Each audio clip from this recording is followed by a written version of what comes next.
ഹരി ഓം. ഗോപകുമാരിമാർ കാത്യായനി ദേവിയെ പൂജിച്ചതെങ്ങനെയെന്ന് കേൾക്കൂ. ഗന്ധൈർമാല്യൈർസുരഭിർബലിഭിർ ധൂപദീപകൈ ഉച്ചാവചൈശ്ചോപകാരൈ പ്രവാളഫലതണ്ടുലൈ. ഓം നമോ ഭഗവതേ വാസുദേവായ. ശ്രീമദ് നാരായണീയം ദശകം 60 ഗോപീവസ്ത്രാപഹരണം. വൃത്തം വിയോഗിനി. ശ്ലോകം 1. മദനാതുരചേതസോന്വകം ഭവദംഘ്രിദ്വയദാസ്യ കാമ്യയാ യമുനാതടസീം നിസൈഗതീം തരളാക്ഷ്യോ ഗിരിജാം സമാർച്ചിജൻ. ഒരിക്കൽ കൂടി. മദനാതുരചേതസോന്വകം ഭവദംഘ്രിദ്വയദാസ്യ കാമ്യയാ യമുനാതടസീം നിസൈഗതീം തരളാക്ഷ്യോ ഗിരിജാം സമാർച്ചിജൻ. മദനാതുരചേതസ, കാമദേവനാൽ ആതുരമായ ഹൃദയത്തോടു കൂടിയ. അന്വഹം, അനു പ്ലസ് അഹം, അന്വഹം ദിനം തോറും. ഭവത് അംഘ്രിദ്വയ ദാസ്യകാമ്യയ, അങ്ങയുടെ ഇരുപാദങ്ങളെയും സേവ ചെയ്യണമെന്ന ആഗ്രഹത്താൽ. യമുനാ തടസീംനി, യമുനാ നദിയുടെ തീരപ്രദേശത്ത്. സൈഖതീം, മണൽ കൊണ്ട്. തരളാക്ഷ്യോ, സുന്ദരികളായ ആ ഗോപാംഗനകൾ. ഗിരിജാം, ഗിരിജയെ. പാർവതീദേവിയെ. സമാർച്ചിജൻ, ഭക്തിയോടെ അർച്ചനം ചെയ്തു, പൂജിച്ചു. ശ്ലോകാർത്ഥം. ശ്രീകൃഷ്ണനിൽ അനുരാഗമായ ചേതനയോടുകൂടിയ ആ ഗോപസുന്ദരിമാർ ഭഗവാന്റെ ഇരുപാദങ്ങളെയും സേവ ചെയ്യുവാൻ ഉള്ള ആഗ്രഹത്തോടെ യമുനാ നദിയുടെ തീരത്ത് നനഞ്ഞ മണൽ കൊണ്ടുണ്ടാക്കിയ പാർവതി പ്രതിമയെ ഭക്തി പുരസരം എല്ലാ ദിവസവും പൂജിച്ചു. ഹേമന്ത ഋതു ആരംഭിച്ച് മാർഗശീർഷമാസാരംഭത്തിൽ, അതായത് ധനുമാസത്തിൽ, ശ്രീകൃഷ്ണൻ തങ്ങൾക്ക് പതിയായി തീരുവാൻ കാർത്യായനി ദേവിയെ പൂജിച്ച് വ്രതമെടുക്കാൻ തുടങ്ങി. സാധാരണ ഭക്ഷണങ്ങൾ ഉപേക്ഷിച്ച് ലഘുധാന്യങ്ങൾ പരിശുദ്ധിയോടെ തയ്യാറാക്കി ആ അന്നം ദേവിക്ക് നിവേദിച്ച ശേഷമാണവർ ഭക്ഷിച്ചത്. അരുണോദയത്തിൽ തന്നെ സ്നാനം ചെയ്ത് യമുനാ തീരത്ത് മണൽ കൂട്ടി കാർത്യായനി ദേവിയുടെ വിഗ്രഹമുണ്ടാക്കി പത്രം, പുഷ്പം, ഫലം, തോയം, ജലഗന്ധ പുഷ്പാദികൾ എന്നിവ കൊണ്ട് ആരാധിച്ച് പ്രാർത്ഥിച്ചു. കാർത്യായനി മഹാമായേ അഹാ യോഗിന്യദീശ്വരി നന്ദഗോപ സുതം ദേവി പതിമേ കുരുതേ നമഃ. ഇങ്ങനെ മന്ത്രമുരുവിട്ടാണ് അവർ പാർവതീ ദേവിയെ പൂജിച്ച് പ്രാർത്ഥിച്ചത്. ഈശ്വരനെ പതിയായി ലഭിക്കാൻ സർവാഭിഷ്ടദായിനിയായ ഈശ്വരിയെ തന്നെ പൂജിച്ച് പ്രസാദിപ്പിച്ചു. നമ്മുടെ നാട്ടിലെ പ്രഭാതത്തിലെ തിരുവാതിര സ്നാനവും വ്രതവും തിരുവാതിരക്കളിയും ഒക്കെ ഭഗവാനെ അല്ലെങ്കിൽ ഭഗവാനെ പോലെ തന്നെ ഒരു പതിയെ തങ്ങൾക്ക് നാഥനായി അല്ലെങ്കിൽ തുണയായി ലഭിക്കണമേ എന്ന പ്രാർത്ഥനയാണ്. ശ്ലോകം 2. തവ നാമകഥാരതാ സമം സുദൃശപ്രാതരുപാഗതാ നദീ ഉപകാരശതൈരപൂജയൻ ദയിതോ നന്ദസുതോ ഭവേദിതി. ഒരിക്കൽ കൂടി. തവ നാമകഥാരതാ സമം സുദൃശപ്രാതരുപാഗതാ നദീ ഉപകാരശതൈരപൂജയൻ ദയിതോ നന്ദസുതോ ഭവേദിതി. തവ നാമകഥാരഥ, ഭഗവത് നാമകഥയിൽ രതിയുള്ളവരായി. സമം സുദൃശ, ആ സുദർശകൾ, ആ സുന്ദരികൾ ഒത്തുചേർന്ന്. പ്രാതർ, പ്രഭാതത്തിൽ. ഉപാഗതാ നദീം, നദീതീരത്ത് ഉപാഗതരായി എത്തിച്ചേർന്ന്. ഉപഹാരശതൈ, നൂറുകണക്കിന് ഉപഹാരങ്ങളുമായി നിവേദ്യങ്ങളുമായി അപൂജയൻ നന്നായി പൂജിച്ചു. ദയിതോ ഭർത്താവായി, നാഥനായി, പതിയായി, നന്ദസുധോ നന്ദഗോപന്റെ പുത്രൻ ശ്രീകൃഷ്ണൻ ഭവേത് ഇതി ഭവിക്കേണമേ എന്ന്. ശ്ലോകാർത്ഥം: ഭഗവാൻ തന്നെയായ ശ്രീകൃഷ്ണന്റെ തിരുനാമങ്ങളിലും കഥകളിലും അതീവ രതിയുള്ളവരായ ആ ഗോപസുന്ദരിമാർ പ്രഭാതത്തിൽ ആ നദീക്കരയിൽ ഒന്നിച്ചു ചേർന്ന് അനേകം ഉപഹാരങ്ങളോടുകൂടി നന്ദഗോപന്റെ പുത്രൻ ശ്രീകൃഷ്ണൻ തങ്ങൾക്ക് പതിയായി ഭവിക്കണമെന്ന് പ്രാർത്ഥിച്ച് ദേവീ വിഗ്രഹത്തെ പൂജിച്ചു. നന്ദഗോപന്റെ പുത്രൻ ശ്രീകൃഷ്ണന്റെ നാമങ്ങളിലും അത്ഭുതാവഹങ്ങളായ കഥകളിലും ആകൃഷ്ടരായിട്ടാണ് ആ ഗോപസ്ത്രീകൾ ആ ബാലൻ തന്നെ തങ്ങളുടെ നാഥനായി രക്ഷിതാവായി വരണമെന്ന് ആഗ്രഹിച്ചത്. ഗോപാംഗനകൾ ഒന്നിച്ചു ചേർന്ന് എല്ലാവർക്കും ആശ്രയം ഈ ബാലരൂപം തന്നെ എന്നവർ തിരിച്ചറിഞ്ഞു. ഭക്തിയുടെയും അർപ്പണത്തിന്റെയും ഉത്തമ ലക്ഷണമായിട്ടായിരിക്കണം ഇതിനെ കാണേണ്ടത്.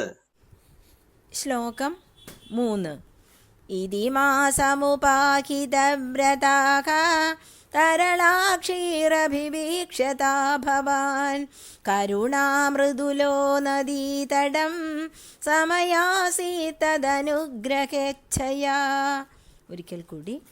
ഇതി മാസമുപാഹിതവ്രതാഃ തരളാക്ഷീരഭിവീക്ഷ്യതാ ഭവാൻ കരുണാമൃദുലോ നദീതടം സമയാസീതദനുഗ്രഹേച്ഛയാ. ഇതി മാസം, ഇങ്ങനെ ഒരു മാസക്കാലം മുഴുവൻ, മാർഗശീർഷമാസം മുഴുവൻ. ഉപാഹിത വ്രത, അനുഷ്ഠിക്കപ്പെട്ട വ്രതത്തോടുകൂടിയ തരളാക്ഷി, ആ സുന്ദരിമാരെ, അഭിവീക്ഷ്യ ഥ, നേരിൽ കണ്ടിട്ട്, ഭവാൻ, അങ്ങ്, കരുണാമൃദുലോ, കാരുണ്യത്താൽ മൃദുലനായി, ലോലഹൃദയനായി, നദീതടം സമയ ആസീത്, ആ സമയം നദീതീരത്തേക്ക് എഴുന്നള്ളി, തത് അനുഗ്രഹ ഇച്ഛയ, അവരെ അനുഗ്രഹിക്കുന്നതിനുള്ള ഇച്ഛയാൽ, ആഗ്രഹത്താൽ. ശ്ലോകാർത്ഥം: ഇപ്രകാരം ആ മാർഗശീർഷ മാസക്കാലം മുഴുവൻ വ്രതം അനുഷ്ഠിച്ച ആ സുന്ദരിമാരെ കണ്ട് കരുണാമൃദുലനായ ഭഗവാൻ ശ്രീകൃഷ്ണൻ അവരെ അനുഗ്രഹിക്കാനുള്ള ആഗ്രഹത്തോടെ ആ നദീതടത്തിലേക്ക് എഴുന്നള്ളി. കാർത്യായനി ദേവി സാക്ഷാൽ പരാശക്തിയാണ്.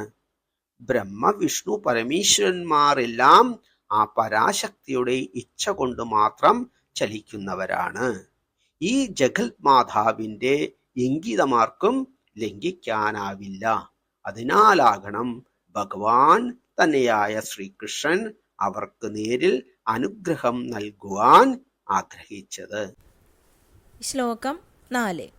നിയമാവസിതൗ നിജാംബരം തടസീമന്യവമുച്യതാസ്തദാ യമുനാജലഖേലനാകുലാഃ പുരതസ്ത്വാമവലോക്യ ലജ്ജിതാഃ. ഒരിക്കൽ കൂടി. നിയമാവസിതൗ നിജാംബരം തടസീമന്യവമുച്യതാസ്തദാ യമുനാജലഖേലനാകുലാഃ പുരതസ്ത്വാമവലോക്യ ലജ്ജിതാഃ. നിയമാവസിതൗ, നിയമത്തിന്റെ, വ്രതത്തിന്റെ അവസാനത്തിൽ, നിജ അംബരം, തങ്ങളുടെ വിശേഷ വസ്ത്രങ്ങൾ, തടസീമനി, തീരപ്രദേശത്ത്, അവമുച്യ, അഴിച്ചുവെച്ചിട്ട്, താ, അവർ, ആ ഗോപസുന്ദരികൾ, തഥാ, അപ്പോൾ, യമുനാജല, യമുനാ നദിയിലെ ജലത്തിൽ, ഖേലനാകുല, കളിച്ച് തിമിർത്ത് തളർന്ന, പുരത, അവരുടെ മുന്നിൽ, ത്വാം അവലോക്യ, അങ്ങയെ ശ്രീകൃഷ്ണനെ കണ്ടതോടെ അവർ ലജ്ജിത, ലജ്ജിച്ചവരായി, ശ്ലോകാർത്ഥം: വ്രതാവസാനത്തിന്റെ നാളിൽ തങ്ങളുടെ വിശിഷ്ട വസ്ത്രമെല്ലാം നദീതീരത്തിൽ അഴിച്ചുവെച്ചിട്ട് ആ ഗോപാംഗനകൾ യമുനാ നദിയിലെ ജലത്തിൽ ക്രീഡിച്ചുല്ലസിച്ച് അവശരായിരിക്കെ ഭഗവാനായ അങ്ങയെ മുന്നിൽ കണ്ട് ലജ്ജിതരായി. ഗോപസുന്ദരിമാർ വ്രതാവസാന നാളിൽ സ്നാനത്തിനും തീരത്തെ പൂജയ്ക്കും വന്നത് വിശിഷ്ട വേഷങ്ങളോടെയാണ്. വേഷങ്ങളൊക്കെ നദീതീരത്ത് അഴിച്ചുവെച്ച് നഗ്നരായിട്ടാണ് അവർ നദിയിൽ തിമിർത്ത് വിഹരിച്ചത്. നദിയിലാരും ഒരിക്കലും നഗ്നരായി നിന്നുകൂടാത്തതാണ്. ഭഗവാൻ ശ്രീകൃഷ്ണൻ അവിടെ വന്നെത്തിയതോടെ അവരെല്ലാം അതീവ ലജ്ജിതരായി. ശ്ലോകം 5. ത്രപയാനമിദാനനാസ്വധോ വനിതാ സ്വംബരജാലമന്ദികേ നിഹിതം പരിഗൃഹ്യ ഭൂരുഹോ ബിഡബം ത്വം തരസാധിരൂഢവാൻ. ഒരിക്കൽ കൂടി. ത്രപയാനമിദാനനാസ്വധോ വനിതാ സ്വംബരജാലമന്ദികേ നിഹിതം പരിഗൃഹ്യ ഭൂരുഹോ ബിഡബം ത്വം തരസാധിരൂഢവാൻ. ത്രഭയാ ലജ്ജ കൊണ്ട്, നമിത ആനനാസു അഥോ അപ്പോൾ മുഖം കുനിച്ച്, വനിതാസു ആ വനിതകൾ, അംബരജാലം അന്തികേ അടുക്കൽ ഉള്ള വസ്ത്രകൂട്ടത്തെ, നിഹിതം വെച്ചിരുന്ന, പരിഗൃഹ്യ പരിഗ്രഹിച്ചിട്ട് എടുത്തിട്ട്, ഭൂരുഹോ വൃക്ഷത്തിന്റെ, വിഡഭം കൊമ്പിൽ, ത്വം അങ്ങ് ശ്രീകൃഷ്ണൻ, തരസാ വേഗത്തിൽ, അതിരൂഢവാൻ അതിരോഹണം ചെയ്തു കയറി ഇരിപ്പായി. ശ്ലോകാർത്ഥം: പിന്നെ ആ വനിതാംഗനകൾ ലജ്ജിച്ച് മുഖം കുനിച്ച് നിന്നപ്പോൾ കരയിൽ അടുത്തു വെച്ചിരുന്ന വസ്ത്രങ്ങളെ എല്ലാം വാരിയെടുത്ത് ശ്രീകൃഷ്ണൻ ഒരു വൃക്ഷത്തിന്റെ കൊമ്പിൽ കയറി ഇരുപ്പായി. നദിയിലും മറ്റും സ്നാനം ചെയ്യുമ്പോൾ ആരും തന്നെ നഗ്നരായി നിൽക്കരുത്. കാര്യം നാം ദശകം 48 നളകൂപരന്മാരുടെ കഥ പറയുമ്പോൾ വിശകലനം ചെയ്തതാണ്. നിർലജ്ജം നഗ്നരായി ജലക്രീഡ ചെയ്തുകൊണ്ടിരുന്ന നളകൂപരനെയും മണിഗ്രീവനെയും ഭഗവാനിൽ ഭക്തിയുണ്ടാകാൻ നാരദർഷി ശപിക്കുകയുണ്ടായി. ഇവിടെ ശ്രീകൃഷ്ണൻ 7 വയസ്സു മാത്രം പ്രായമായ ഒരു ബാലനാണ്. എല്ലാ ഗോപസ്ത്രീകൾക്കും കണ്ണന്റെ അഭൗമികമായ ഭാവത്തിൽ അനുരാഗം വർദ്ധിച്ചിരിക്കുന്നു. ജലത്തിൽ നഗ്നരായി ക്രീഡിച്ചതിൽ ലജ്ജാവമുഖികളായ ആ ഗോപസ്ത്രീകളുടെ വസ്ത്രങ്ങളെ പരിഗ്രഹിക്കുക വഴി അവരുടെ ലൗകികാവരണത്തെ, അതായത് മിഥ്യാദേഹാഭിമാനത്തെ ആണ് ഭഗവാൻ ശ്രീകൃഷ്ണൻ അപഹരിച്ചത്. ഭഗവാന്റെ പരമാത്മതത്വത്തിലേക്ക് ആ ഗോപാംഗനകൾ ഒരു പടി കൂടി അടുത്തു. അവർ ദിഗംബരരായ യോഗീവര്യന്മാർക്ക് സമാനകളായി. ശ്ലോകം 6. ഇഹ താവതുപേത്യനീയതാം വസനം വസുദൃശോ യഥായഥം ഇതി നർമ്മ മൃദുസ്മിതേ ത്വയി ബ്രുവതി വ്യാമുമുഖേ വധൂജനൈഃ. ഒരിക്കൽ കൂടി. ഇഹ താവതുപേത്യനീയതാം വസനം വസുദൃശോ യഥായഥം ഇതി നർമ്മ മൃദുസ്മിതേ ത്വയി ബ്രുവതി വ്യാമുമുഖേ വധൂജനൈഃ. ഇഹ ഇവിടെ, താവത് അവയെ, ആ വസ്ത്രങ്ങളെ, ഉപേത്യ ഉപഗതമായിട്ട്, ഇവിടെ സമാഗതമായിട്ട്, നീയതാം വസനം വ നിങ്ങളുടെ വസ്ത്രങ്ങളെ തിരഞ്ഞെടുത്തു കൊണ്ടുപോകുവിൻ. സുദൃശോ ഹേ സുന്ദരിമാരെ, യഥായഥം അവരവരുടെ, ഇതി ഇങ്ങനെ, നർമ്മ മൃദുസ്മിതേ ത്വയി നർമ്മം കലർന്ന മൃദുവായ സ്മിതത്തോടുകൂടി അങ്ങ്, ബ്രുവതി പറഞ്ഞപ്പോൾ, ആമുമുഖേ വധൂജനൈ ആ ഗോപാംഗനകൾ വ്യാമോഹിതരായി ഇതി കർത്തവ്യമൂഢരായി. ശ്ലോകാർത്ഥം: അലയോ ഹേ സുലോചനകളെ, സുന്ദരിമാരെ, ഇവിടെ വന്ന് അവരവരുടെ വസ്ത്രങ്ങൾ മാറിപ്പോകാതെ നിങ്ങൾ തന്നെ കൊണ്ടുപോയിക്കൊള്ളുവിൻ എന്നിങ്ങനെ കൃഷ്ണൻ നർമ്മം കലർന്ന മൃദുസ്മേരത്തോടുകൂടി പറഞ്ഞപ്പോൾ ആ ഗോപാംഗനകൾ ഇതി കർത്തവ്യമൂഢരായി തീർന്നു. ഭഗവാൻ ശ്രീകൃഷ്ണൻ നാഥനായി തീരണമെന്നാണല്ലോ ഗോപാംഗനകൾ കാർത്യായനീ വ്രതമനുഷ്ഠിച്ച് പ്രാർത്ഥിച്ചത്. ഏവർക്കും ഒരാളെ തന്നെ പതിയായി ലഭിക്കണമെന്നാണ് മോഹം. ആ മോഹം സാധിപ്പിക്കുന്നതിനാണ് ഭഗവാൻ അവരുടെ ആടമാറ്റി പരമാനന്ദ സ്വരൂപത്തോട് കൂടുതൽ അടുപ്പിക്കുന്നത്. വസ്ത്രത്തിന്റെ പുറന്തോട് അഴിയുന്നതോടെ ആ ജീവാത്മാക്കൾക്ക് പരമാത്മാവിനോട് ചേരാൻ സാഹചര്യമായി. ശ്ലോകം 7. അയി ജീവചിരം കിശോരന തവ ദാസീരവശീകരോഷിക്കും പ്രതിശാംബരമംബുജേ ക്ഷണേതി ഉദിതസ്ത്വം സ്മിതമേവ ദത്തവാൻ. ഒരിക്കൽ കൂടി. അയി ജീവചിരം കിശോരന തവ ദാസീരവശീകരോഷിക്കും പ്രതിശാംബരമംബുജേ ക്ഷണേതി ഉദിതസ്ത്വം സ്മിതമേവ ദത്തവാൻ. അയ്യി, ഹേ, അല്ലയോ. ജീവചിരം, ദീർഘായുസായിരിക്കട്ടെ. കിശോര, ഹേ കുഞ്ഞേ, ബാല, ന തവ ദാസിർ, ഞങ്ങൾ നിന്റെ വെറും ദാസികളല്ലേ. അവശീ കരോഷീക്കും, എന്തിനാണ് അവശകളാക്കുന്നത്? പ്രതിശ അംബരം, വസ്ത്രം തിരികെ തരൂ. അംബുജേക്ഷണ, ഹേ താമരക്കണ്ണ. ഇതി ഉദിതസ്ത്വം, എന്ന് പറയപ്പെടുന്നവനായ അങ്ങ്. സ്മിതം ഏവ ദത്തവാൻ, അങ്ങ് ഒരു പുഞ്ചിരി മാത്രം നൽകി, വസ്ത്രമൊന്നും കൊടുത്തില്ല. ശ്ലോകാർത്ഥം: അല്ലയോ കുഞ്ഞിക്കണ്ണ, അങ്ങ് ദീർഘായുഷ്മാനായിരിക്കട്ടെ. ഞങ്ങൾ നിന്റെ ദാസിമാരല്ലേ. എന്തിനാണ് നീ ഞങ്ങളെ അവശരാക്കുന്നത്? ഞങ്ങളുടെ വസ്ത്രം തിരികെ തരൂ താമരക്കണ്ണ എന്നിങ്ങനെയുള്ള ആ ഗോപസ്ത്രീകളാൽ അപേക്ഷിക്കപ്പെട്ട കണ്ണൻ അവർക്ക് ഒരു മൃദു മന്ദഹാസത്തെ മാത്രം നൽകി, വസ്ത്രമൊന്നും നൽകിയില്ല. ഈ ഗോപാംഗനകൾ ശ്രീകൃഷ്ണനിൽ അനുരാഗവതികളായിരിക്കുന്നത് കണ്ണൻ ഒരു ബാലൻ തന്നെയാണെന്ന് അറിഞ്ഞിട്ടാണ്. അവർ ആ ബാലന്റെ ദാസികളാണെന്നും ഓർമ്മിപ്പിക്കുന്നു. ഭഗവാനിലുള്ള നിർമ്മല ഭക്തിയെ ആ ഗോപാംഗനകൾ വെളിവാക്കുന്നു. കണ്ണന്റെ ക്രീഡകളെ ആസ്വദിക്കുകയും ചെയ്യുന്നു. ശ്ലോകം 8. അധിരുഹ്യതടം കൃതാഞ്ജലിഃ പരിശുദ്ധാ സ്വഗതിർനിരീക്ഷ്യതാഃ വസനാന്യഖിലാന്യനുഗ്രഹം പുനരേവം ഗിരമപ്യദാമുദാ. ഒരിക്കൽ കൂടി.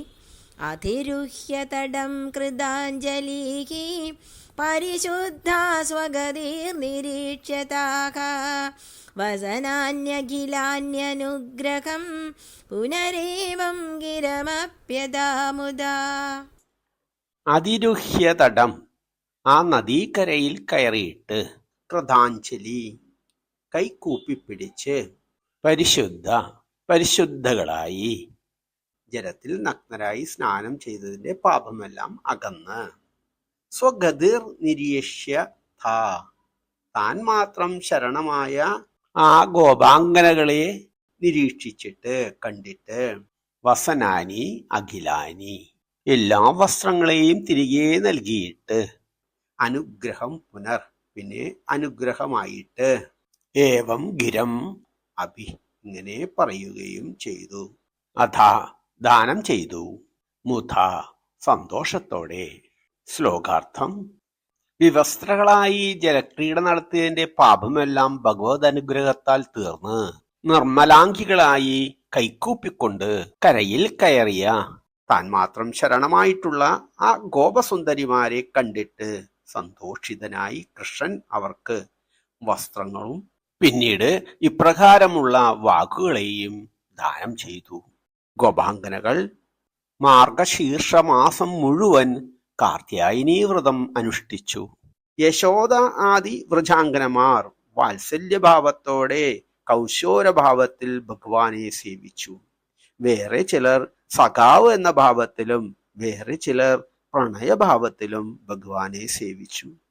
ഭഗവാൻ എല്ലാവരെയും പരിശുദ്ധകളും ആത്മസമർപ്പിതരുമാക്കി.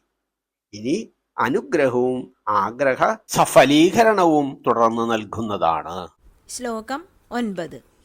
വിദിതം നനുവോ മനീഷിതം വദിതാരത്വികയോഗ്യമുത്തരം യമുനാപുളിനെ സചന്ദ്രികാക ക്ഷണദായിത്യബലാസ്ത്വമൂചിവാൻ.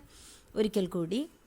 വിദിതം നനുവോ മനീഷിതം വദിതാരത്വികയോഗ്യമുത്തരം യമുനാപുളിനെ സചന്ദ്രികാക ക്ഷണദായിത്യബലാസ്ത്വമൂചിവാൻ. വിദിതം നനുവോ മനീഷിതം. നിങ്ങളുടെ ആഗ്രഹമാകട്ടെ അത് ഞാൻ അറിഞ്ഞു കഴിഞ്ഞിരിക്കുന്നു. വദിതാരത്വം ഇഹ, ഇവിടെ അങ്ങ് പറഞ്ഞു തരുന്നതാണ്. യോഗ്യമുത്തരം, യോഗ്യമായ ഉത്തരം, ശരിയായ മറുപടി. യമുനാപുളിനെ, യമുനയുടെ മണൽത്തട്ടിൽ. സചന്ദ്രികാക്ഷണത, നിലാവുള്ള ഉത്സവരാത്രിയിൽ. ഇതി, ഇങ്ങനെ. അബലാത്വം ഊചിവാൻ, ആ ഗോപസുന്ദരിമാരോട് അങ്ങ് പറഞ്ഞു. ശ്ലോകാർത്ഥം. നിങ്ങളുടെ ആഗ്രഹം ഞാൻ അറിഞ്ഞിരിക്കുന്നു. ഇതിന് ഉത്തമമായ യോഗ്യമായ ഉത്തരം യമുനയുടെ മണൽത്തട്ടിൽ നിലാവുള്ള രാത്രികൾ പറയും എന്ന് ശ്രീകൃഷ്ണൻ ആ അബലകളോട് പറഞ്ഞു. ഭഗവാനോട് ചേരാനുള്ള ആ ഗോപാംഗനകളുടെ ആഗ്രഹം കൃഷ്ണൻ അറിഞ്ഞിരിക്കുന്നു. അത് ഇനി യമുനാ നദിയുടെ മണൽത്തിട്ടയിൽ ചന്ദ്രികയിൽ കുളിച്ച് ഉത്സവരാത്രികൾ തക്ക മറുപടിയായി നിങ്ങൾക്ക് പറഞ്ഞു തരും എന്നാണ് ഭഗവാന്റെ അനുഗ്രഹം. അന്ന് ഈ പരമാത്മാവിലേക്ക് ഈ ജീവാത്മാക്കൾക്ക് ലയിച്ചു ചേരാം എന്ന് വ്യംഗ്യം. ശ്ലോകം 10. ഉപകർണ്യഭവന്മുഖച്യുതം മധുനേഷ്യന്തി വചോ മൃഗീദൃശഃ പ്രണയാദൈ വീക്ഷ്യ വീക്ഷ്യത്തെ വദനാബ്ജം ശനകൈർഗൃഹം ഗതാഃ. ഒരിക്കൽ കൂടി. ഉപകർണ്യഭവന്മുഖച്യുതം മധുനേഷ്യന്തി വചോ മൃഗീദൃശഃ പ്രണയാദൈ വീക്ഷ്യ വീക്ഷ്യത്തെ വദനാബ്ജം ശനകൈർഗൃഹം ഗതാഃ. ഉപകർണ്യ കേട്ടിട്ട്, ഭവത് മുഖച്യുതം, അങ്ങയുടെ തിരുമുഖത്ത് നിന്നുതിർന്ന, മധുനിക്ഷ്യന്തി വചോ, പൂന്തേനൊഴുകുന്ന വാക്കുകൾ, മൃഗീദൃശ, ആ മാൻകണ്ണിമാർ, ആ സുന്ദരികൾ, പ്രണയാത് ഐ വീക്ഷ്യ വീക്ഷ്യ, പ്രണയത്തോടെ വീണ്ടും വീണ്ടും നോക്കിയിട്ട്, തേ വദനാബ്ജം, അങ്ങയുടെ മുഖാരവിന്ദത്തെ, ശനഖൈർ, സാവധാനം, ഗ്രഹം ഗത, ഗ്രഹത്തിലേക്ക് മടങ്ങിപ്പോയി. ഹേ ഭഗവാനെ, ശ്രീ ഗുരുവായൂരപ്പ, സുന്ദരലോചനകളായ ആ ഗോപകുമാരിമാർ അങ്ങയുടെ തിരുമുഖത്ത് നിന്ന് ഉതിർന്ന പൂന്തേനൊഴുകുന്ന വാക്കുകൾ കേട്ടിട്ട് പ്രേമത്തോടെ വീണ്ടും വീണ്ടും അങ്ങയെ ഒളിക്കണ്ണിട്ട് നോക്കിക്കൊണ്ട് സ്വഗ്രഹങ്ങളിലേക്ക് സാവകാശം മടങ്ങിപ്പോയി. ശ്ലോകം 11. ഇതി നന്വനുഗൃഹ്യ വല്ലവീഃ വിപിനാന്തേഷു പുരേവ സഞ്ചരൻ കരുണാശിശിരോ ഹരേ ഹര ത്വരയാമേ സകലാമയാവലീം. ഒരിക്കൽ കൂടി. ഇതി നന്വനുഗൃഹ്യ വല്ലവീഃ വിപിനാന്തേഷു പുരേവ സഞ്ചരൻ കരുണാശിശിരോ ഹരേ ഹര त्वरयामे सकलामयावलीं सर्वत्र गोविन्दनामसङ्कीर्तनं गोविन्द गोविन्द ശ്രീഗുരുവായൂരപ്പ ശരണം. ഇതി ഇങ്ങനെ നനു അനുഗ്രഹ്യ വല്ലവീർ ആ വല്ലവിമാരെ അങ്ങ് അനുഗ്രഹിച്ചിട്ട് വിഭിനാന്തേഷു വിഭിനാന്തർഭാഗത്തേക്ക് പുരേവ സഞ്ചരൻ മുമ്പിലെ പോലെ സഞ്ചരിച്ച് കരുണാശിശിരോ കരുണാശീതളനായ ഹരേ ശ്രീഹരിയായ ശ്രീകൃഷ്ണ ഹേ ഗുരുവായൂരപ്പ ഹരത്വരയാ വേഗത്തിൽ നശിപ്പിക്കണമേ മേ സകല ആമയാവലിം എൻ്റെ എല്ലാ രോഗസമൂഹങ്ങളെയും. ശ്ലോകാർത്ഥം. അല്ലയോ ശ്രീഹരിയേ ശ്രീ ഗുരുവായൂരപ്പ ഇങ്ങനെ ഗോപീസുന്ദരിമാരെ അനുഗ്രഹിച്ചിട്ട് മുമ്പിലെത്തിയതുപോലെ വനാന്തർഭാഗത്തേക്ക് സഞ്ചരിക്കുന്ന കരുണാശീതളനായ ശ്രീകൃഷ്ണ അങ്ങ് എൻ്റെ എല്ലാ രോഗസമൂഹങ്ങളെയും നശിപ്പിച്ചു കളയണമേ. ശ്രീകൃഷ്ണൻ ആ ഭക്തകളുടെ ഹൃദയാന്തർഭാഗത്തിലെ വനത്തിലേക്കാണ് അന്തർലീനനായത്. ഇനി ആ ഗോപാംഗനകൾ അവാച്യമായ പരമാനന്ദരസത്തിൽ ആറാടുകയായി. ഓർക്കുക, ഈശ്വരനെ നമുക്ക് പുത്രനായും പതിയായും കാമുകനായും സഖിയായും സഖാവായും സങ്കല്പിക്കാം. ഏതൊന്നാണോ അവിഭാജ്യം, ഏതൊന്നില്ലാതെ നമുക്ക് അസ്തിത്വം ഇല്ലയോ, ആ സ്ഥാനം തന്നെ പരമാത്മാവായ ഈശ്വരന് നൽകി ആരാധിക്കുക. ഹൃദയ കമലമാകെ ആ ചൈതന്യം കൊണ്ട് നിറയട്ടെ. കൃഷ്ണ. ശ്രീ ഗുരുവായൂരപ്പ ശരണം.